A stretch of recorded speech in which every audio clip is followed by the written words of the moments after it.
Hello, good morning to everyone over here. If you're in Dubai and if you're anywhere else in the world, whatever time zone you're in, have a great day today. We have stepped in for another conversation with Julio Verissimo for another awesome Walker conversation. Welcome, Julio. Hello, good morning. Thank you so much for inviting me in this show. Looking forward to have this conversation for quite a long time because it's been already talked for some time. So it's a pleasure to be here. Yes, thank you so much for being here, Julio. For the benefit of our audience and for me also to understand a little bit more deeper, if you were to describe Julio, how would you describe him? So I think, there's quite a lot of versions of Julio. I started myself 26 years ago. I started from Portugal and I was in developing software. So from there on, I went to into banking, and then I moved on to several different sectors. So I'll just go on briefly in more detail in each sector. So I started in consultancy already 26 years ago. I went in from Portugal to Spain to a major consultancy, Merrill Lynch. Over there, I started the big volumes, let's just say, in work and deployment to many middle and big tier companies providing consultancy around technology services. So from that, it came a lot of opportunities because we're talking about this was in 2005, more or less. It was when technology was really coming up, as we could say, because it was starting the new technology, as you could say, that it's appearing now. I mean, it was starting from that period, and there was really a lot of opportunities for many things to develop. There was a lot of pipelines, to go through. It was unclear, some of them, because AI, for example, back then was already talking about, but it was not developed at all, almost at all in the market. So yeah, and from that I also went to telco. I was in the executive board of Orange. I started also in Spain. Over there, I was in charge of a team of big deployment. I deployed back then the whole swapping as leader of the team together with the partner. Well, back then was NSN, and now they're diffused. So we deployed during that year 375,000 antennas all around Spain and the islands, and a lot of core services, fiber, and within that. 375,000? Sorry. And you said 375 antennas or 375,000 antennas? 375,000 antennas, yes, all around What does that mean? Spain. When you say Uh, so, 375,000 so antennas, what does network antennas, Yeah. the network mobile antennas. We did the swap from 3G to 4G back then. So all Mm. the antennas needed to be redundantly swapped with the new technology. So within the deployment, it was the full swapping of all mobile networking and also the upgrading of fiber. That's when all the operators start doing this since it was 2007, 2008. So Um, when you say an antenna, is it those big towers that you have? yes, the towers. Yes, yes, yes. 375,000. Yeah, all around Spain back then. Yeah. Okay.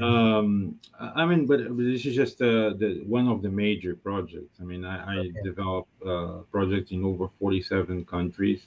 Some of them were 25,000. Some of them reach like 60,000.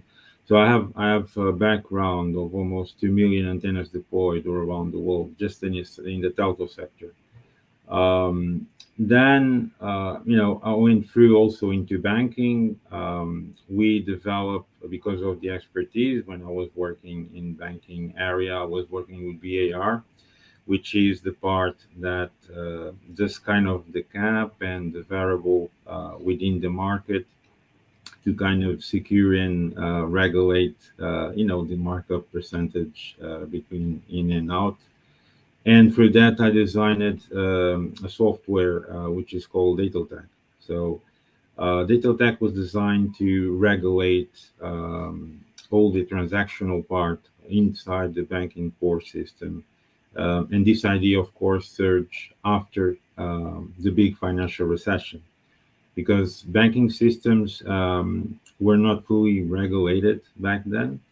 So the idea was, so let's design something that is not on the market and put it in and see how it goes. And since then, it was actually deployed already in four big banks and seven smaller banks around the world. Two of them is well known. One is Banamex, one is Santander.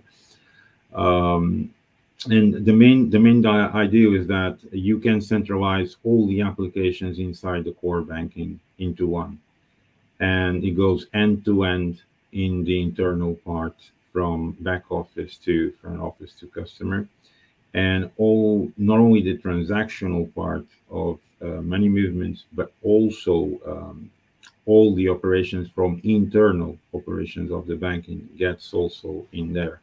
So, for example, if an auditor comes in, said, "So I want to check these movements 5 years ago at this time," you will get it in a full certified PDF in less than 5 minutes. So it was something that was not implemented on banking system before 2008. That's why many other things happened, and this was one of the main things that actually made banking system to collapse back then because most of the banks were transactional on leverage, sometimes over 300% over the total value in one day. And all the banks were doing that. So there were no system, like from technological point of view, that could really regulate the risk and complied with the reaction of market. Because if it was done like in such way, the actual the financial recession would not have, at least not in that way. So the point was the internal system, people were being big leverages. They're starting to use commodities. They mixed toxic loans together with mortgages to make it more profitable to the banks. They start do a lot of mixes, let's just say, but there was no background software to limitate the risk, saying that um, okay, so you already going to a certain parameter of cap, and this is already certain percent of total value of the whole organization. So there was nothing, internal in any bank. So everyone was transacting like that, and then of course there was no global vision. I mean, I vision of the whole operation during that stage, and of course, and the reaction of the market. So the market reacted according to what the banks were doing for 7, 8 years. Especially last 8 years before the banking recession was really huge. There were some banks in one day they were doing transactions of over 800% the total value of the whole organization. So it was a miracle that didn't happen before. It was like coincidence that it happened exactly that year, but it could have happened much before because this was happening for a long time already, and it was like a playing game. So for me, it was something that I really wanted to, to make an inphrase saying that let's put something in the market that actually will help banks from now, at least now from near future, and also to provide confidence to regulators when it comes to inspect and make it easier for the whole operation in banking to show to anyone, basically. So from that, this was started also in US when I came up with this. So I came back to Europe, and in Europe I also dedicate myself to other So, projects. so can I ask a question over here? Sure, When sure, you sure. say you're helping banks regulate, but for banks, if this is a loophole that they can capitalize on because they're regulators, so are your clients regulators or are your clients the banks itself? So the plan when I designed it, the whole concept was to actually for both, because in the end, the banks will starting to regulate themselves, and this will help also regulators to inspect banks. So it was kind of like a mix to help both sides, and that was the concept idea. And in the end, it was like that. Because banks now, though banks do has it implemented and are using it, it does help over 95% of total operation to avoid risk. And also the auditors know the system, so it's easier for them to inspect. So it's kind of like a mix of convenience for both sides, let's just say. What is a safe leveraging percentage if it's not 300% or 800 percentage? How much do they leverage on a daily basis? So right now, because it's so capped, the risk came down in some operations like they were doing before over 300%.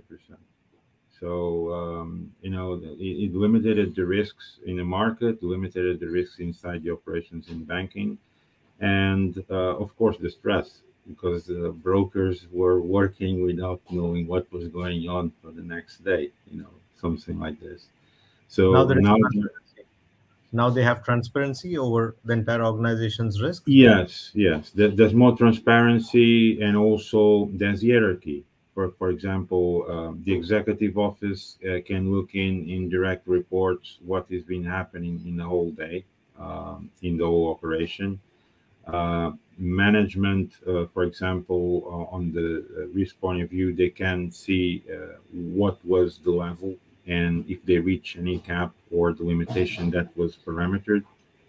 Operations know exactly what was the volume, to the limit if the system needs upgrading because of the volume of transaction. So it's kind of like a big eye view to all departments, especially on the operational point of view, help.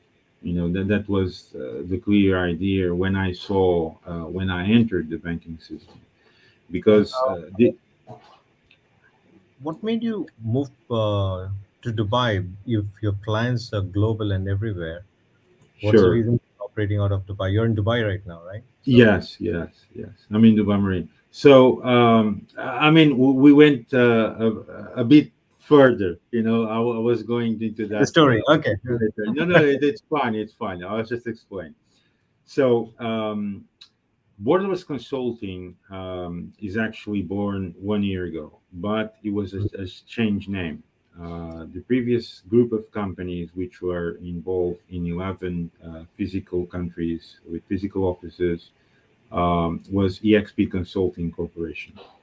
So EXP Consulting Corporation was also involved in some operations in Russia before the conflict, and then we decided to delimit it according to the situation as it was, and separate that segmentation of the organization, and became Borderless Consulting.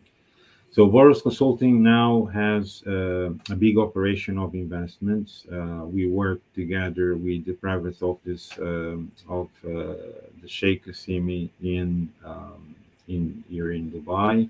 We work also with the royal family of Bahrain, and we have a huge transformation in Nepal. So in Nepal, our office there, our investment capital company, we'll have this year over 368 million for projects that we are cooperating also with Argal Group.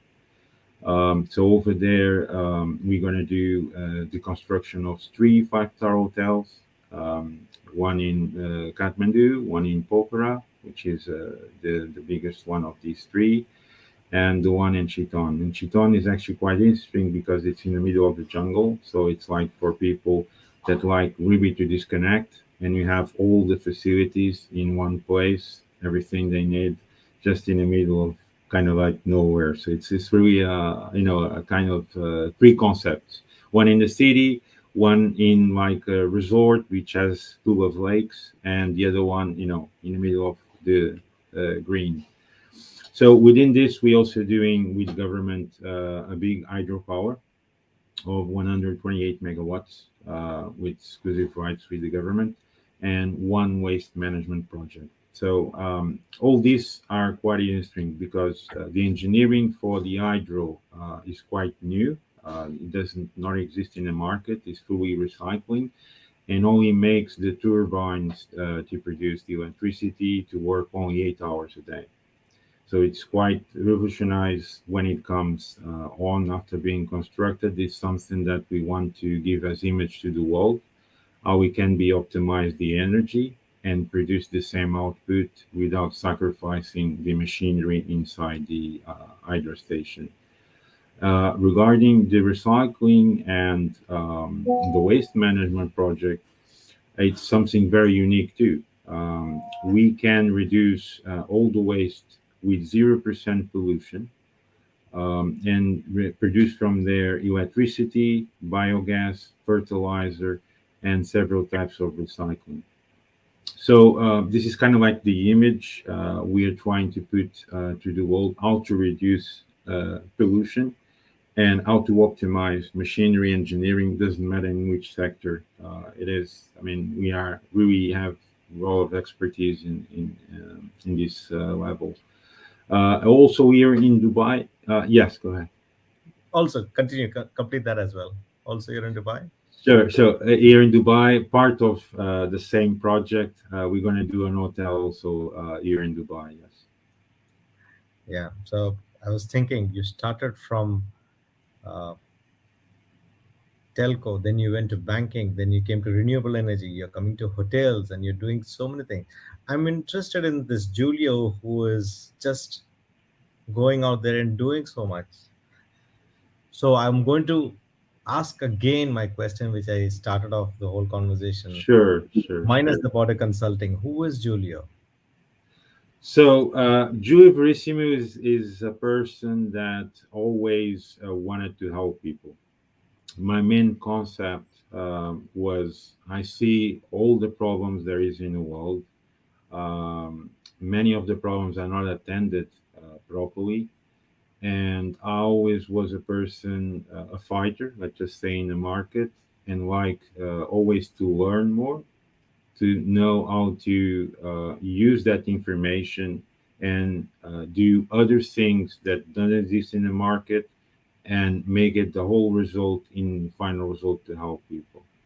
So it's a very complex process. I dedicated fully myself, my life to this in all the sectors because if you're going to do just one, it doesn't help. So that's why I jumped in sector to sector. So today I really have high level expertise in 9 different sectors, and in all of them I learn it and of course develop and tell people how can be optimized, how you can make it work better, how you can in the end also optimize energy and reduce pollution. Because if you do it like for example zero point 0.1 less pollution in each product, we're talking about millions of different products, so the whole result it's huge. Yeah. Yeah. So I came with this a long time ago already, and I've been doing all the time every time we do So, projects to so can to you tell, optimize. so can you share with me about the Julio who was growing up before he started working? Uh, because the way that you have said, I'm someone who want to help other people and Sure, solve problems. sure, I'm sure the seed of that was there in your younger days when you're growing up. Maybe you observed your parents, or you learned something from your father, or some teacher, or some mentor, or some book that you read that really made you think like this. So, can you share a little bit about your growing up years? sure. So I was born in a town called Barreiro, near Lisbon, in 1975. And back then was still difficult times because we had, as you know, dictatorship for many years in Portugal, and there was like a revolution. I was born just 2 months when it actually happened. 2 months after when I was born, it just happened 2 months before. So it was really tough times. I mean, most of the times I don't really remember. It was my parents and my grandparents that really passed through it. And as I grew, because it took like 9, 10 years to the country like to normalize and to have normal resources, let's just say in any country of Europe, likewise, kind of. I see that there was so many things wrong, you know, that had to be implemented, a new mentality for things like that don't happen in the world, because that is bad. In the end, all people will suffer. I mean, and today everything, for example, is interconnected. Back then was much more separate. There was no much technology, so it was different. But today, anything that happened in one country will affect all the others. We have the example as it is. The unfortunate example of Ukraine has been affecting the whole world. So why it happened, I don't want to get into that because I don't really get into politics. But it's wrong. And it's a global impact. It's impacting in costs. It's impacting in logistics, in work, in employment, and of course pollution. There's a huge amount of pollution being done around that area, and that eventually can prosperate to other countries too. So, and this was just an example, but I saw when I was young many of these events and wars through TV, etc. So I said, this is not good. And I was like 7, 8 year old, and I was thinking I have to do something about it. I mean, I know it's kind of crazy, but I always had that mindset. I have to do something about this because this is wrong. People should not fight each other, because I always say to people, if you use all these efforts and all this knowledge and all this intelligence to make good things, imagine what could be produced all around the world instead of producing weapons, for example. All these resources, if they were to produce new technology, imagine, the amount of weapons that are being produced yearly worldwide if all those resources were being done to produce technology. So this is just an example. So I think it's wrong. I mean, I am not really, like to discuss politics, etc. But I think it's wrong. Why producing weapons? Why so many things? So I'm more like the person that likes to, be productive. Let's just say I like to see things in a perspective that I know those things will help people, will help companies, will help GDP of the country. Like for example, these projects I'm doing in Nepal, I'm putting there almost 1,000 people to employ. So I'm helping physically the GDP of the country plus subcontractors, etc. So that's the full base of all my projects. I started them from zero, but with the emphasis that this will create employment, this will help the country, this will help the financial system, and this will reduce pollution. So I'm doing this. We actually we had a bit delays because of bank holidays and paperwork, etc. But the whole initiative that when I started this was actually to say we got into a point that it has something really to be done because we're increasing already 1 degree Celsius per year. So I started all this initiative with several people. One of them is connected to United Nations from the Amazon ONG. And I said, let's have a conversation.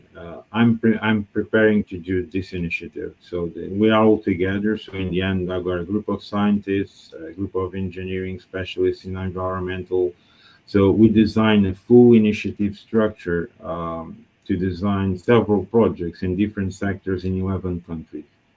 And this started last year, and we put it in place now. The first country will be in Nepal, then UAE, then we're going to go to Kazakhstan, and all strategy done in 11 different countries. One of them is Montenegro, Brazil, etc. So it's actually all published on our news portal, and that's, I mean, that's the main concept. I don't say like I do things better or much better than other people. I just like to do what I'm focused on, And of course, if people appreciate it, I feel even better. But my main concept is not to do things to, to get image or appearance or to get fame. I do really with the main concept of helping people, because there are many situations that need to be done. For example, there's a lot of water problems still in Africa. There's a lot of things that can be done with renewable energy to promote GDP of the country, to help other infrastructure, medical, water systems, telco. You know, I'm just one. I'm trying to do what I can. So that's why I'm really making a really big initiative to make sure that other companies, follow up and help, somehow to do a big transformation. So we went very deep within this with artificial intelligence. We have actually a system on cybersecurity that combines quantum computing, artificial intelligence analytics, which is very powerful. I think it's very unique to the market. I haven't seen nothing like that yet in the market. We are launching. So this is all just a general idea what we're doing in all the sectors, in all to be optimized. Because, like I said, if you optimize many parts, in the end, it's a big reduction globally. So that's the way it was think from the beginning. When you say we, how big is your team? So the executive team, which are like kind of the brains, we are 6 people, and the total team right now is still 65, all divided in 5 different countries, and all with different expertise. Our profiles are very high profiles, all of them, even intermediate team, with all between 18 years to 24 years of experience in specific sectors. And we all in focus, how to empower any technology to make it better and connected or interconnected to other infrastructures, and how to optimize that, reducing energy. Because um, if you reduce energy in all the systems in the world, we're talking about a full reduction of power grid. So, all reducing that, it means less consumption. If you do less consumption, according to most energy is still produced. We're talking about that during 1 year could have been reduced over 2 billion, the equivalent of 2 billion cars per year. What is your take on all these electric vehicles coming up? They say that the electric vehicles are going to cause more damage than the petrol vehicles because of the mining that has to happen to build these batteries, and the waste disposal of these batteries are going to cause even more damage to the environment. Are those just naysayers who are just uh, saying something just so that petrol can come back and to bring down, because there is Sure. always two sides to this, right? And there are people Of who want to. course.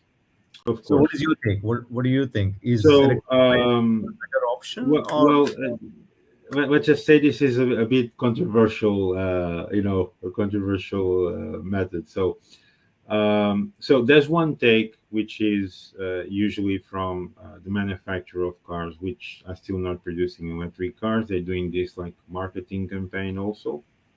Now, yes, there is a problem, which is overend, which is not immediate, but overend how the batteries are being recycled. But there are already programs in place to do a major recycling of batteries to reuse them afterwards. So it's not really the concept that is being done in like in media, etc. Electric vehicles actually will be the future. Of course, the real future will be vehicles run on hydrogen. So hydrogen? that's hydrogen. I Yes. thought horses. Yeah, it's fully natural for sure. So Or yeah, eco-friendly. yeah. So yeah, hydrogen definitely is going to be the future, and also What for makes you say us that? What makes you say that? Because I was reading because today. I was reading today morning about Cecilia Payne. Have you heard of her? No, actually not. No. So, Cecilia Payne is a lady who is very unknown in the world, but she's the one who discovered what the world is made of, and that the world is Okay. made of hydrogen. And she is the one Amazing. who discovered that in the 1970s, I think. She was Okay. working in astronomy, and she was in, yeah. So when you said that hydrogen, why do you say Yeah. hydrogen in the future? Because the world is made up of hydrogen mostly, and It's mostly made of hydrogen, of course, and it's easy to produce. So Hmm. not only it's easy to produce and it's totally clean because the outcome is water vapors, but also because it's easier to produce also in high volumes and will have the same effect in propulsion. So I think that will be the future, not only for vehicles but also airplanes. I mean, that's my vision. Not now. We're talking about for airplanes maybe in 2050, 2060. It's unknown yet because there's no really prototypes in the market. But I think for a general idea, I think that definitely going to be the future, and that of course will make global reduction in everything. So going back to cars, no, I mean the concept is not correct. There is a problem. I mean there was a problem when it was detected regarding the batteries when they were finished their lifetime. How are we going to be replaced, etc. But they're already developing programs where the batteries are going to be recycled, and not only that, the new batteries for certain versions already are being made up with different materials. It's a concept that has already been approached, and there's actions already around the world. Yes. do you see the world evolving in a way where we think we are solving a problem today, but after a couple of decades, we realize we have created a new problem as a result of our present solution? It's true. It's true. But I think human beings, in the end, we are a bit limited, right? We focus what we see now. Why is that? Because people are actually fully designing things and involved in projects. They don't have time to think about research or many of the things for the longer future. Because in the end, it's time. Because if you are focused in one thing, you cannot be focused on the other. So I think this is a general problem of main people and big deciders. They cannot focus in everything at the same time because it's not possible here to focus in one or the other. I think this is the general problem around the world in many sectors. The people are actually deciding things, of course, because they are busy, with what the concept and what they're doing at that moment. They don't see, the higher vision for after. But yes, I mean, in your regarding your concept and analogy, yes, it's true. We are focused want to resolve now, and of course in the near future might search any other thing. But regarding hydrogen, I don't think that will be, in the future that will happen some problem, because in the end, what you're doing is, producing water vapors.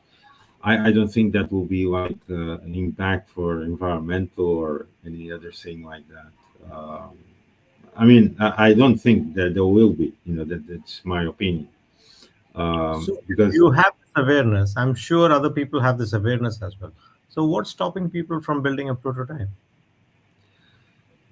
uh, sometimes material interests, sometimes things that, I don't have access, so I can tell about myself and what I see in the market from what I know. Building, a big transformation as this goes into a concept of many difference of interest. So sometimes for the major people that actually controlling this type of market is not interesting for them, because we can also see from the other side, for example, doing a transformation now, making a prototype, for example, for an hydrogen airplane. So they'll need to transform thousands and thousands of planes all around the world. It's a huge investment, a huge transformation, and what they're going to do with those planes after, because they're not going to be used again. We're going to be talking about a totally different concept of airplane. So if we go into hydrogen fuel planes, what are you going to do with them? So that's a big question. But in the end, it's unavoidable. I think it has to be, something will have to be done.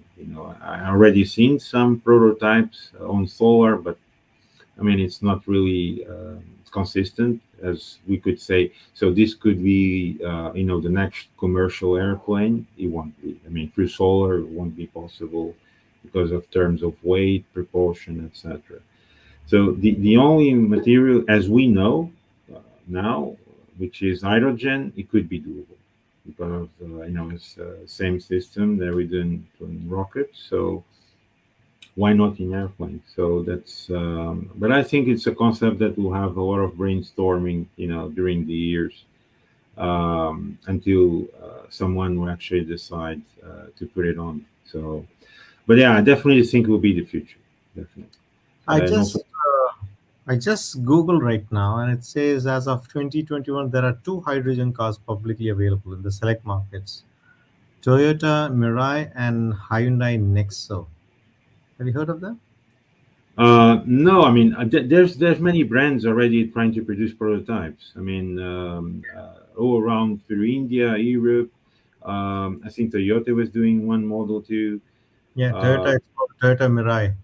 yes, yes. So yeah, I mean, many brands are already building some Hmm. for hydrogen vehicles because I mean, everyone sees it. It's going to be the future. Hmm. But like I said, getting to the concept of airplanes is a different strategy. But in the end, I think that it's something that will be done. Yeah. Julia, I'm curious to know who is the person who has made the biggest impact in your life? Unfortunately, he passed away. We worked together in Orange. I considered him my mentor, and I learned from him because he was a person that was aparted from society. Like society itself. I mean, it's a subject that many people don't want to talk about. Society itself, even before COVID, was very selfish. So I learned with him the good part of the world.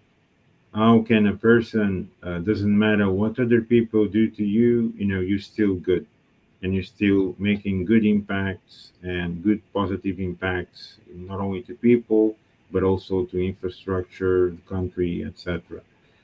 So, and I kept that with me all the time. I was already like that, but I went to the next level in that to understand, not caring why people sometimes harm each other, but how to do to not that even harm each other. So that's kind of like my concept because creating discussions as I see during my lifetime in 26 years in companies, some of the discussions didn't make sense because when I approached and said, what are you guys discussing? Because of this, because of that.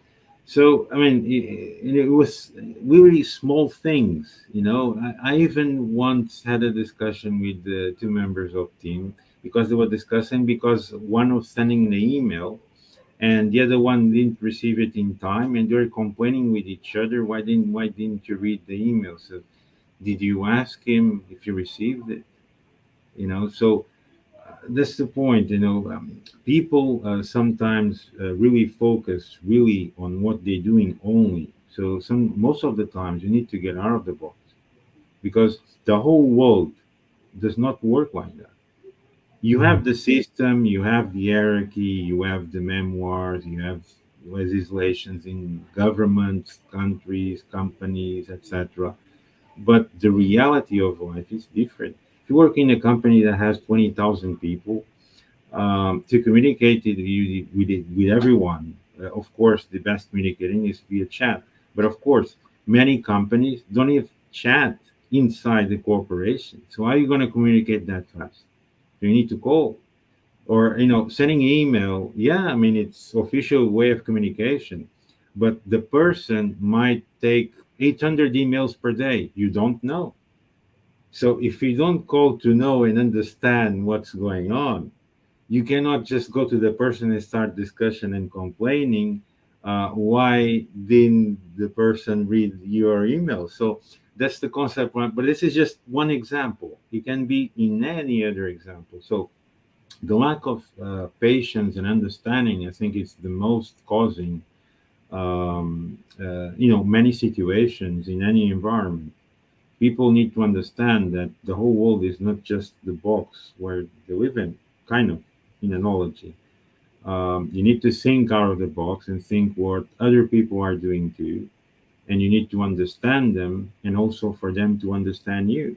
Because if you don't understand them, how are they going to understand you? So um, you know, I think that's general knowledge how people should actually, look further, and this would avoid many conflicts. Not only this, also in politics, because most of politic conflicts appear in, kind of like the same analogy, is lack of understanding or communication. When you were setting up your company, you could choose any name. Yes. What made you choose Borderless? So borderless, it was a concept that I saw. There was many names already in the market, but I really wanted to be that one because it's something to go over borders. So the main concept of the name is something that we don't have limits. We'll go beyond, and we will tell the knowledge to people how they can evolutionate in their own sector, and they can improve, and how they can go on market, let's just say, well prepared. Not doing better than others, but well prepared on their market share, on their expertise, and to be knowledgeable and to be open. That's the main concept. Because in any sector, you need to be open. You're not going to know everything. It's not possible. In the end, we all humans. We all do mistakes. I also did some. I admit it. And you just need to learn from them. It doesn't matter because, for example, I was in an office receiving information like every 5 minutes, kind of, and I have to do resolution in six. So of course, I mean, I did 90% right, 10% wrong because I'm still a human being. So that's the part of concept people sometimes need to understand also. They need to understand what is the environment of this person.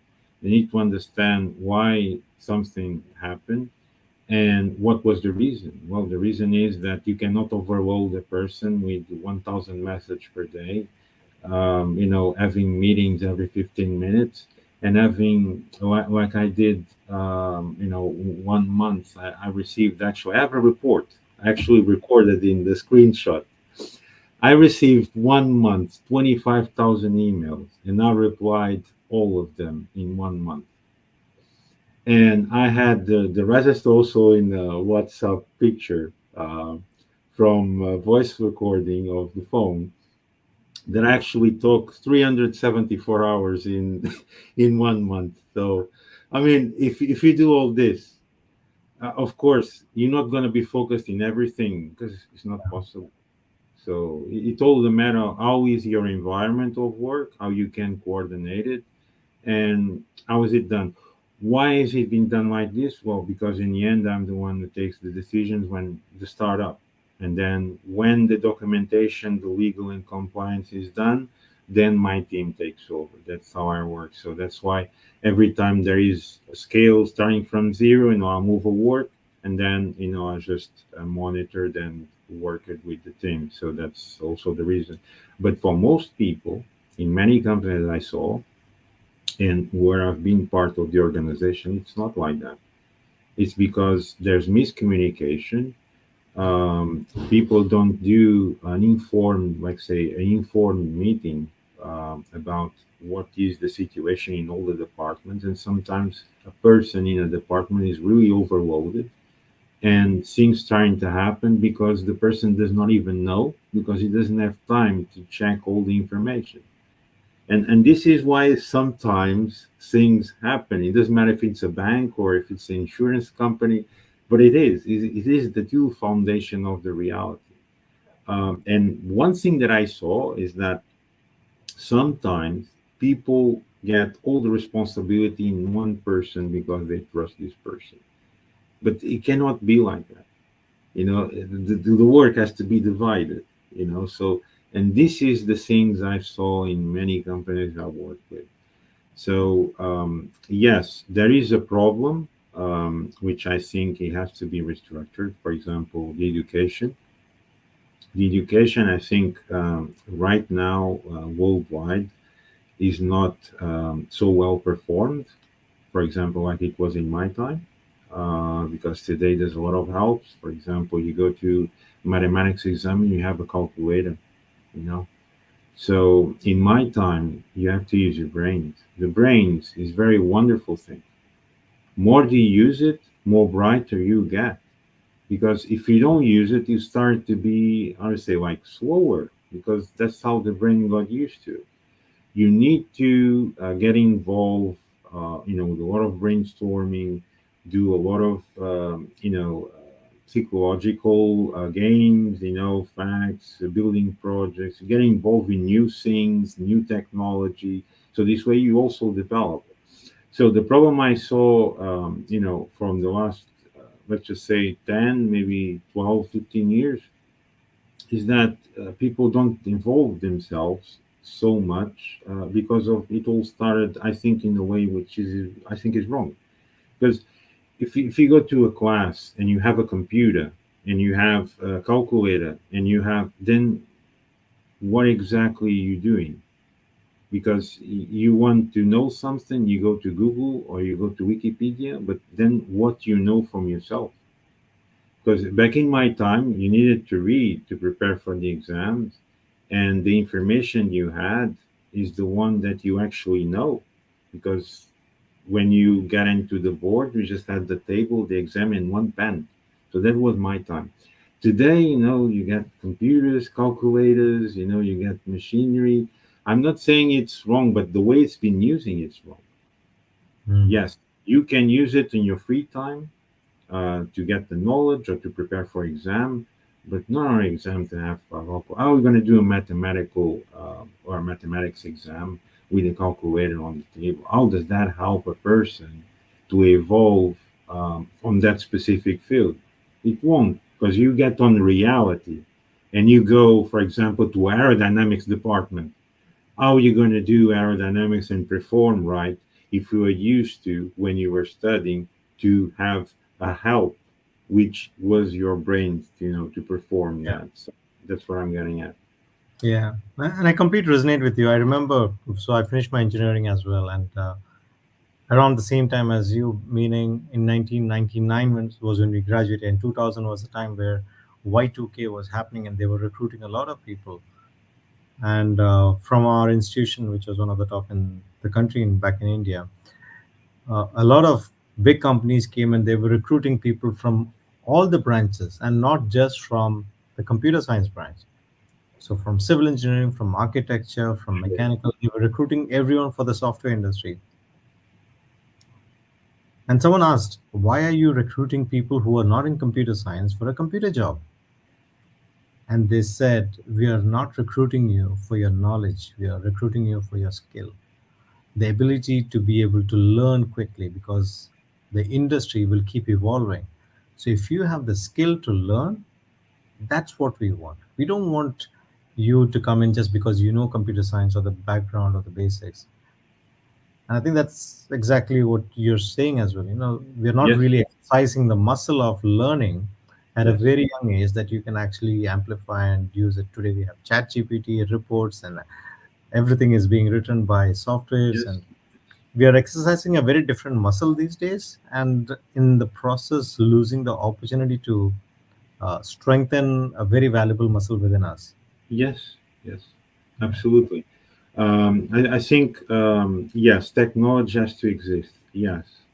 how it can be, truly optimized. So I think, for example, artificial intelligence should be mostly focused on things like engineering for future. For example, designing.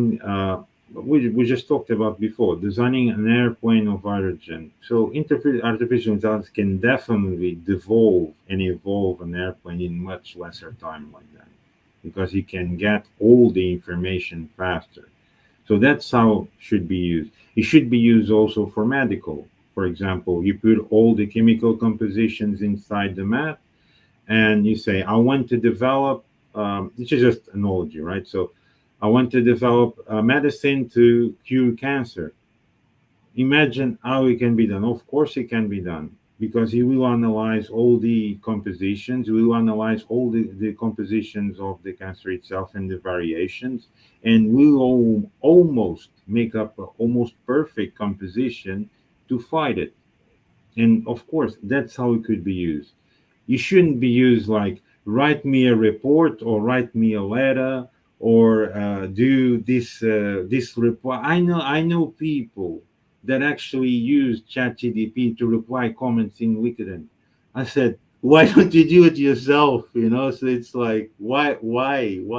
So that's what we're getting at. You shouldn't go for the easy way. You need to Yeah, do the hard work too. yeah, yeah. Yeah, I mean, technology We, has to be used, but it should be used on specific things. we should be wise about how we depend on it as well. Yes, yes. Uh, I asked you this question two times. Who is Julio? I asked you, and I asked you the second time. The last time I'm asking you is in a different way, where Sure, organization called Who is Who. sure. Uh, yeah, Yes, yes. but Who is Who is international awards. It's a big organization and very federate. They work with very highly institutions, also with monarchy in many countries, to achieve, very, very important awards to specific sectors. So they do this once per year, and you only do it once in your life. It's like the Oscars. You have the Oscars for movies. This is like the Oscars for business. So I actually, I did an announcement,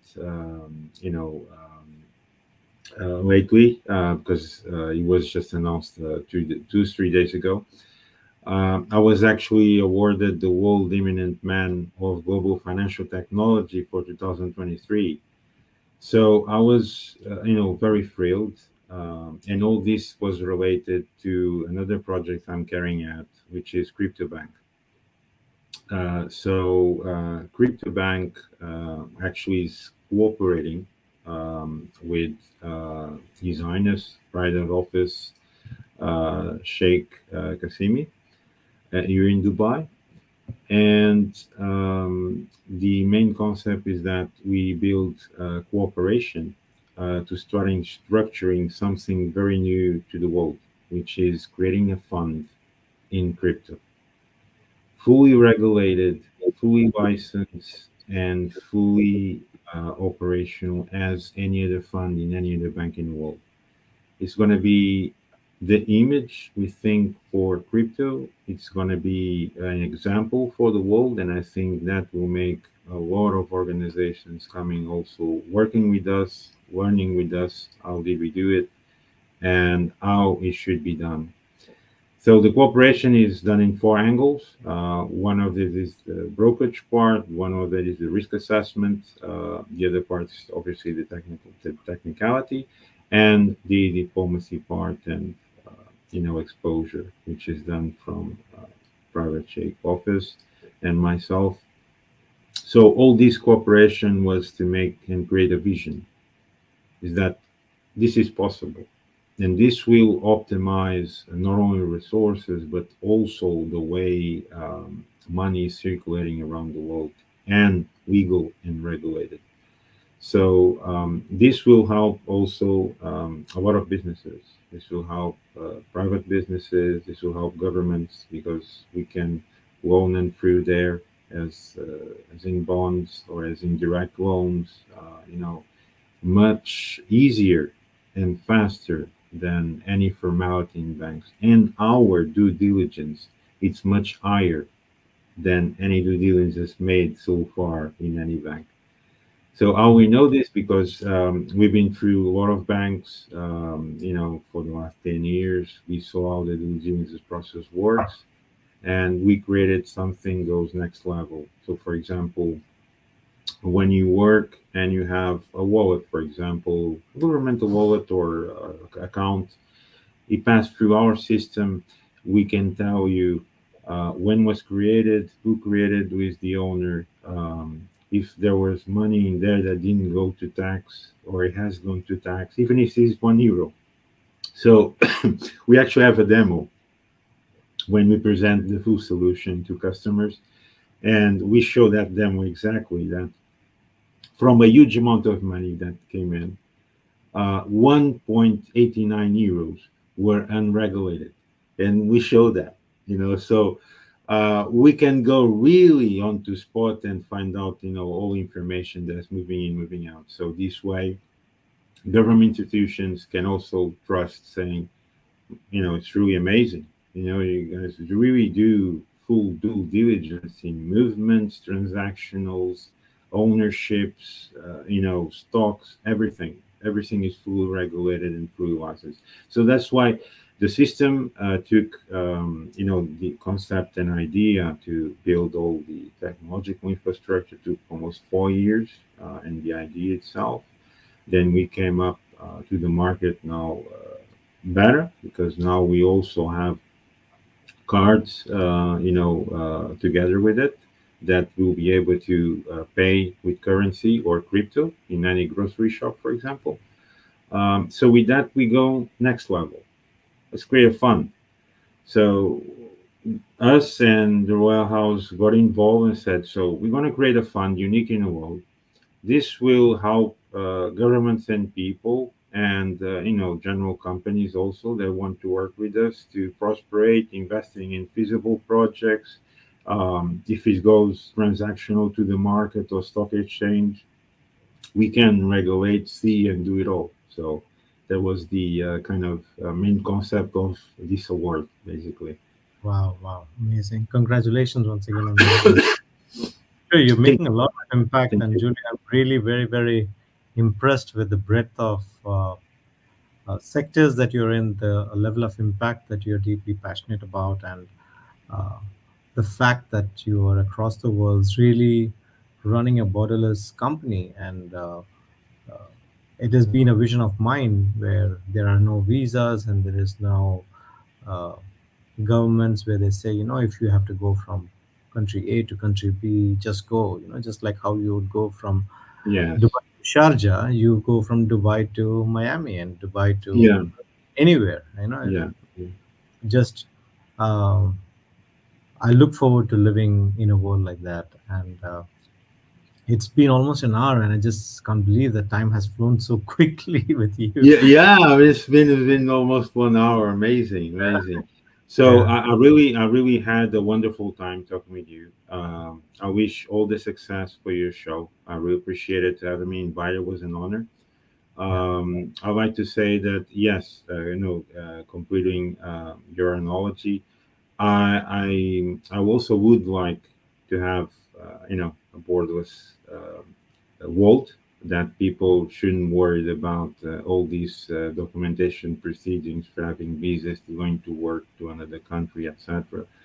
I think it will take some time to do this because of the differentiality of systems and how systems should be evolving to work all together.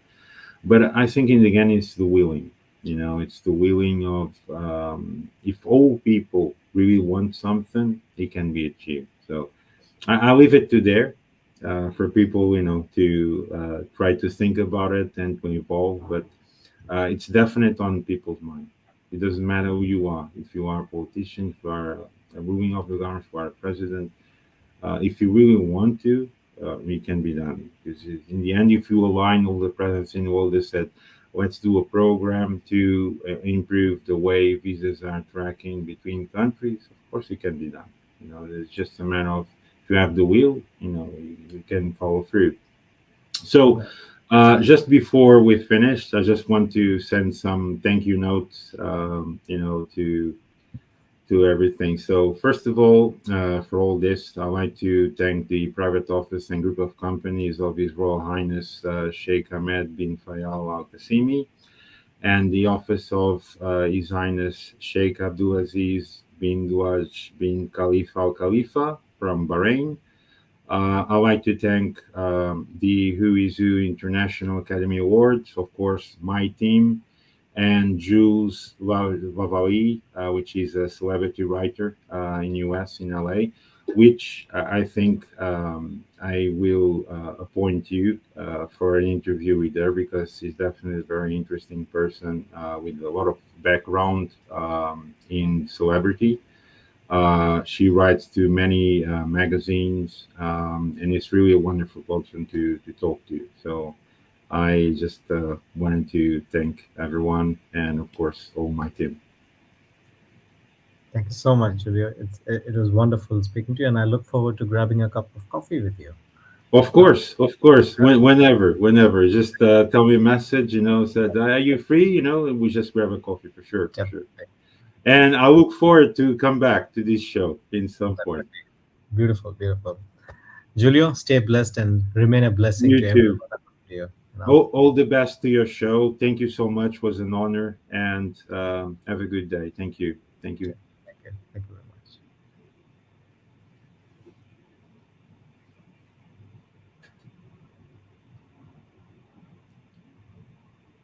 So, is it live still?